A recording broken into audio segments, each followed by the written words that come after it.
This is Passion with Dr. Laurie Betito on Montreal's News Talk Leader, CJAD 800.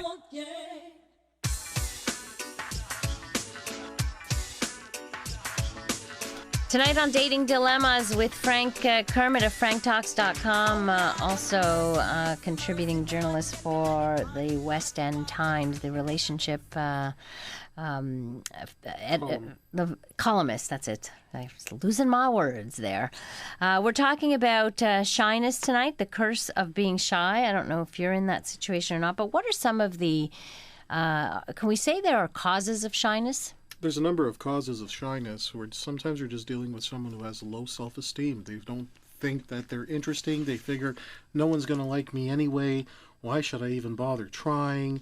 There's a fear of rejection. They don't want to get hurt. Rejection is something very, very specific to shy people because shy people spend a lot of time in their own heads. Right. So when they like someone, they start building up this whole potential scenario and this potential future and getting married and having kids, and so that when they finally approach the person and say, oh, by the way, I like you, hey, let's go out for a cup of coffee, when the person says no, it's not a simple rejection anymore. They have to mourn this entire fantasy that they've built up in their head because for them it's more real than the reality. It's more, what's in their head is more real than the reality. Because they have more of an emotional connection to it. Okay.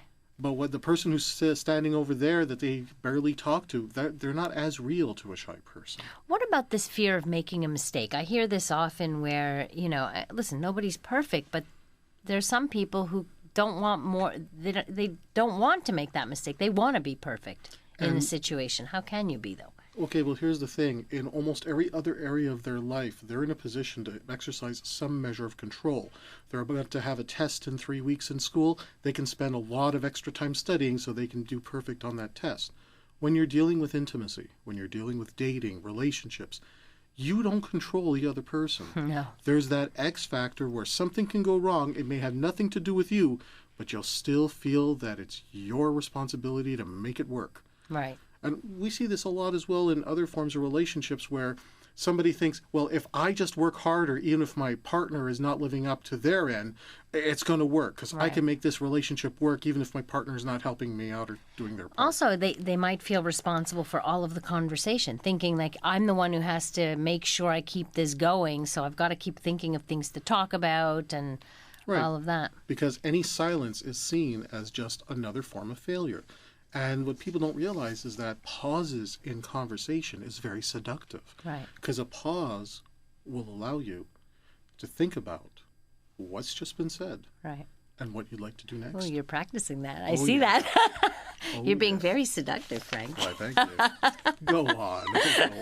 Oh, shucks. Yeah. You'll The curse of being shy.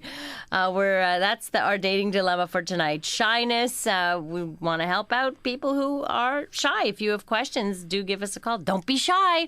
Right here on CJAD 800.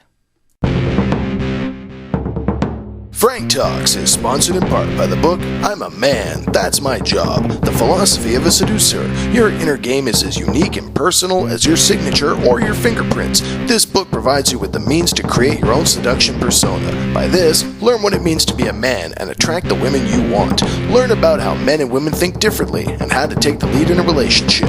This book is for you at franktalks.com.